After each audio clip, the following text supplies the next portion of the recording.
Thanks very much, Chair. And I suppose, look, it's wonderful to have the opportunity to hear the presentations from our witnesses today and to say thank you to Dr. Joseph Duffy, sorry, from Jigsaw, and to Mr. Mark MacDonald from SOAR and Ms. Megan Byrne. And Megan, you've given such a fantastic insight there. It's great to hear from someone that's experienced the programme and is now working as a facilitator, if I understood you correctly, within SOAR. And I suppose I got to know about the SOAR programme myself. I suppose I think I saw some updates online on it, and I think I engaged at that stage with Mark, and it was really great to hear about all the great work that's been done. I suppose just in relation to the SOAR programme, just a couple of questions maybe for me might be maybe for yourself, Mark, just along the lines you've mentioned that you're going to look at rolling down, and I'd like that mission statement, of reaching the transition year students.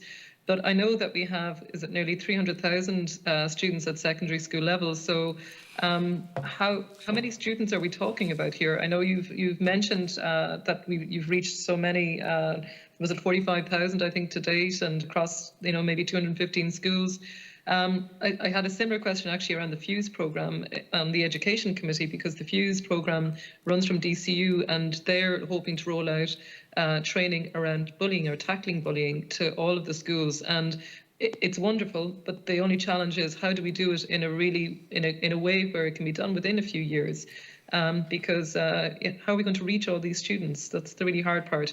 And how do we set it up that it does it in a regional way? So I suppose that's maybe one question there. And then Dr. Duffy, thank you so much. You gave such an in-depth and detailed presentation here as well. Your work is so appreciated. Jigsaw is very, very well known, I suppose, for everything that it has been doing over the last few years, and particularly now during COVID and the lockdown. You mentioned that there were a few key areas there that you wanted to see us progress. I suppose if I could ask you again, if there were some things that we could take away from this as a committee, if there were, say, maybe two things that you think that practically we could maybe put into place in the next, 6 months to a year, and perhaps how could we approach that? And Megan, thank you so much. You gave such a great insight there, and well done. It's as you say, there's so many times that we don't know exactly what's going on in a young person's life. And I think the real challenge here as well is taking the time to listen. And sometimes there isn't an awful lot of time. Principals and teachers have such a load in terms of a workload to try and deal with classes, large classrooms, large class sizes, trying to make sure that students know everything they need to know in preparation for exams and to prepare them for future careers and career paths. I suppose, how do we ensure that there is more time for people sometimes that maybe need time? Like the workshop offers people time to explore and discuss maybe and discover and understand a little bit more about empathy maybe for their fellow students. And there's sort of a crisscross, and Chair, I hope you don't mind me mentioning it, but there's sort of a crisscross of what we're doing a little bit in the Education Committee about supports in place for schools for children maybe going through difficult times and how that's going to be achieved. Thank you very much. And if I have time, I may come in again at the end. Thank you very much. Thank you. So I'm not sure who would like to come in first to respond. Does Megan want to come in? Megan, do you want to come in? And Mark. Okay, great stuff. Megan, do you want to? Mark first, sorry, go ahead. Senator, I might give Megan a chance to maybe think about that, and I can jump in at this stage if that's all right. Thank you for your question, Senator Dolan, and your interest in our work. It's very much appreciated. You ask a really good question, and one we've grappled with for the last 9 years. But, I'm brought back to a comment that a colleague of ours made a long time ago. His name is Tom Harkin, and he actually was one of the senior facilitators in the REACH Foundation throughout all their work over the last 25 years. And Tom was so excited about Ireland because he said no matter how much work they do in Australia, they'll never be able to achieve systemic change. Whereas when he came here, he recognised two things: the size of our country, first of all, and secondly, he was blown away by the openness of our young people to receive this work. And he was so excited because of the possibility around that. So we've been inspired by that, and that's why we've looked continuously to see where we can make our greatest impact. Now, the way we've approached it, Senator, is our 2025 mission is to be reaching every transition year student in Ireland with a character building programme. Now, from our research, there's approximately 40 to 42,000 transition year students in transition year on any given year. And that's considering that about 92, 93% of schools actually have a transition year program, and about 75% of teenagers take that option up. So for us, that's real systemic change. Now, what we will need to do is, we currently have a program delivery team, a facilitator team of incredible Megans, of around 10 at the moment at different stages of their development. Now, what we recognise is we'll need to get to a facilitator team of approximately 60 to be able to reach those numbers. With our advancements in our training and how we develop facilitators, we're absolutely confident we can do that part. That's the part we can control. Okay. The part that we're going to find harder to control is obviously the funding to do that. We've broken down the costing on this, and it's going to cost approximately 3.5 million over the next 5 years to deliver that mission. Now, to date, Senator, SOAR has been funded more or less 90–95% funded on private funding. And what we need to start to move into now is multi-annual funding from the government that we're able to start to deliver this mission. We recognise that that's where we need to go if we're going to scale this correctly. And that's our mission, and that's our way of doing it. Now, once we start to get those increased resources, we can then start to move into other areas of the secondary school system. We run some programs for first years and second years, because the way we've identified it is first years and second years and transition years are those key transitional stages in a young person's life. But we just simply haven't got the resources yet to really start to build out our first and second year programs. That's why we're focusing on transition year initially, and then we'll move on further beyond that. Great. Thank you very much, Mark. Will I jump in now? Yes, Queen Megan there, yeah. Thanks, Mike.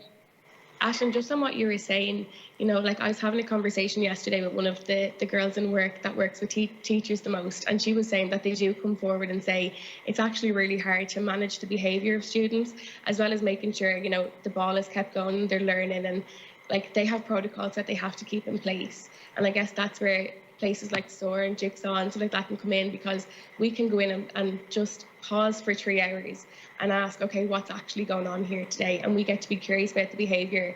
And we're like, I guess that you put us in the middle of it. Like we don't have to give them detention for being late, but we can be curious about what is the reason that you're late. Is it because you hate school? Why do you hate school? Is it because your home life is crazy? Why is it crazy? Like, give us an insight into what's actually going on.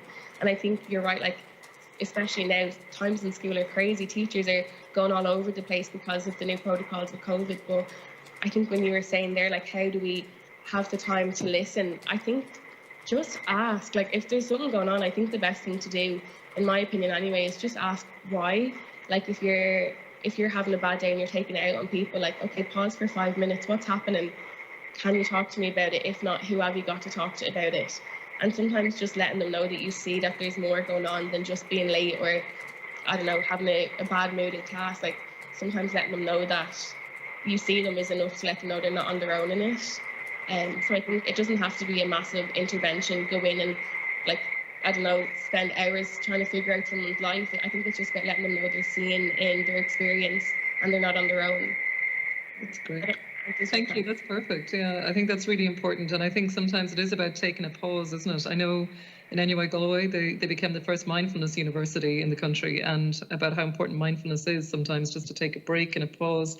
We're rushing around so much every day, and then I think it resets classes, and it helps students get a lot more focused. But I suppose there's probably elements to that as well with the SOAR programme, where you're just taking a break and then asking people to evaluate how they're feeling and why they're feeling that way as well. That's really good. Thank you so much, Megan. Mark, did you want to respond to Senator Dolan or Gillian? You okay? Or Joseph, sorry, apologies, Joseph.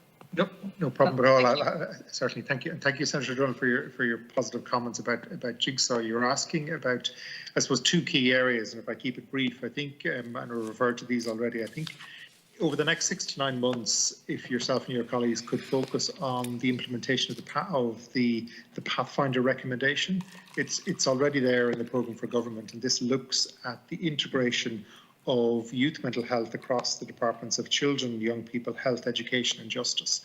I think that would make a huge difference to really look at it, because if we think about the presentations this morning, the good work that SOAR are doing, the work that Jigsaw are doing, some of the other organisations you've already heard from, we connect with each other, and we connect with the HSE, and we connect with funders. But there's no one office or one person that directs that work. So some of the work that we can be doing will be complementary. Some of the work that we'll be doing will be directly in competition. That's not the best use of resources. So I think that would really, really lead to a much better integration and an understanding that the model of healthcare, which has moved away through Vision for Change, sharing the vision, and indeed Sláinte Care, from mental health being seen to be an institution, to mental health being in the community, mental health being in schools. So I think that really would really help in terms of change. The second bit of it, which has already been referred to, is around the increase in funding. And I know this is a perennial point that people make, but I think it's really important as we move post-COVID and we move into an environment where there potentially is going to be really, really significant demands to pay back all the money that the government have borrowed, and to really think about the future, and particularly thinking about young people. This investment and the early intervention investment will really pay off in the future, because the work that we're doing in SOAR, the work that's being done in Jigsaw, is enabling that smooth transition from adolescence into adulthood. And that's what's really important, and this is where the early investment lies. Thank you. Thank you very much, Dr. Duffy. Thank you. Thank you, John.